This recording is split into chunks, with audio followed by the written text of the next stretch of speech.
आता बातमी आहे एका व्हायरल व्हिडिओची। सोशल मीडियावरती एका शाईफेकीचा व्हिडिओ वेगाने व्हायरल होतोय आणि मतदान करण्यासाठी आलेल्या एका मतदाराने चक्क ईव्हीएम वर शाईफेक केली आहे असा हा व्हिडिओ आहे। या व्हिडिओमध्ये ही व्यक्ती ईव्हीएम वरती बंदी घालण्याची मागणी करते। तर आजच लोकसभेचं पहिल्या टप्प्यातील मतदान असल्याने या मतदानाशी संदर्भ जोडून हा व्हिडिओ पुन्हा एकदा व्हायरल करण्यात आलाय। मात्र साम टीव्हीने या व्हिडिओची सत्यता पडताळून पाहिली आहे। तेव्हा हा व्हिडिओ आजचा नाही तर 4 वर्षांपूर्वीचा म्हणजे 21 ऑक्टोबर 2019चा आहे असं समोर आलेलं आहे। तर अराजक तत्वांनी खोडसाळपणा करण्यासाठी मुद्दाम हा व्हिडिओ व्हायरल केला जातोय। आमच्या पडताळणीमध्ये हा व्हिडिओ फसगत आहे हे आता स्पष्ट झालंय आणि त्यामुळे कुणीही अशा व्हिडिओवरती विश्वास ठेवू नका।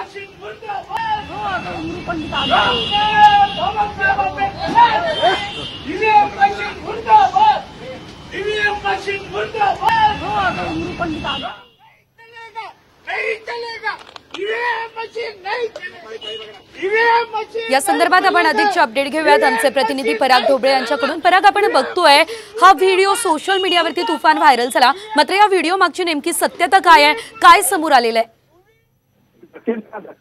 व्हिडिओ आज लोकशाहीचा उत्सव म्हटलं जाते आणि अशा वेळेस लोकांना मतदान करण्याचं आवाहन केलं जात आहे।